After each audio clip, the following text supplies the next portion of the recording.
দেখো আজকে কত কিছু রান্না করছি। কালকে কি রান্না করলাম, আজকে বাঁধাকপির ঘন্ট রান্না করছি। আর ওই দিকে বাঁধাকপি দিয়ে কালকে মসুর ডাল কটা বেটে রেখেছিলাম, ওইটি দিয়ে দেখো আমি একটা রসা রান্না করছি। ওইটা কিন্তু খেতে অনেক ভালো লাগে। মাখা মাখা করে একটা তরকারি রান্না করছি। আর ওইদিকে শুকনো ডাল আছে, কালকে ডাল অনেকটা রান্না করছি, তো আজকে শুকিয়ে ফেলছি তরকারি। আর ওইদিকে বাঁধাকপি পাগলো খাওয়ার জন্য রেখেছি, আমি খেতে অনেক পছন্দ করি। আর ওইদিকে দেখো আজকে মুরগির পা, অনেকগুলো পাও ছিল ফ্রিজে, তো আজকে রান্না করে ফেললাম। পাগুলো নষ্ট হচ্ছে, অনেকেই দেখি এই মুরগির পাগুলো রান্না করে খায়, শুধু পাগুলো বোনা করে। তো আমিও আজকে রান্না করলাম। আর সবাইকে কমেন্ট করে বলবেন কে কে এরকম পাও খেতে পছন্দ করেন। আর আজকে আমার রান্নাগুলো কেমন হয়েছে সবাই কমেন্ট করে বলবেন। আর ওইদিকে আছে লেবু, কামরাঙ্গা মরিচ। আর কামরাঙ্গা মরিচ তো আমি সবসময় পছন্দ করি, আমি একটা কিন্তু খেতে পারি না, ওই জন্য পিস করে নিই। আমরা বাসায় সবাই জাল খায়, এত বেশি না, তো ওই জন্য পিস করে করে নিই খাওয়ার জন্য। একটা মরিচ খাওয়া সম্ভব না। তো আজকে বসে খাওয়ার জন্য কী কী দিয়ে খাবো দেখেন। ছেলের জন্য বাঁধাকপির ঘন্ট দিয়ে দিলাম। বড়াগুলো ঠান্ডা হয়ে গেলো, অনেকক্ষণ আগে বানিয়ে নিয়েছিলাম যে গরম ভাতের সাথে খাবো।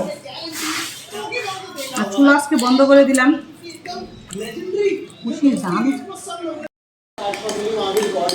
এই দেখেন আজকে পাও নিচ্ছি খাওয়ার জন্য, পাও দিয়ে ভাত খাবো।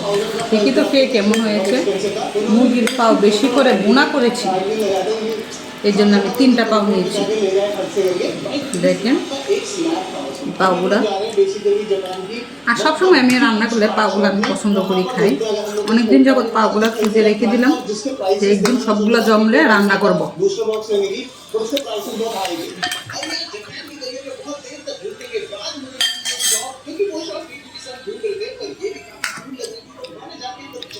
ভালো হয়েছে, অনেক টেস্ট হয়েছে।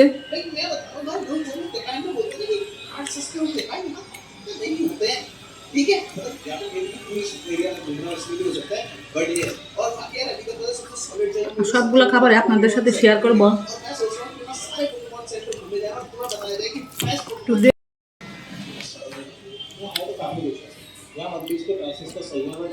সেই স্বাদ। আলুর তরকারি রান্না করছি, খেতে অনেক ভালোই লাগলো। সবগুলো রান্নাই স্বাদ হয়েছে।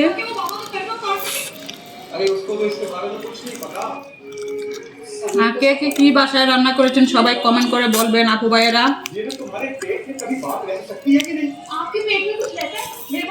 আর প্লিজ সবাই আমাকে একটু সাপোর্ট করবেন, লাইক দিবেন, শেয়ার করবেন, ফেসবুক ফলোয়ার দিয়ে রাখবেন।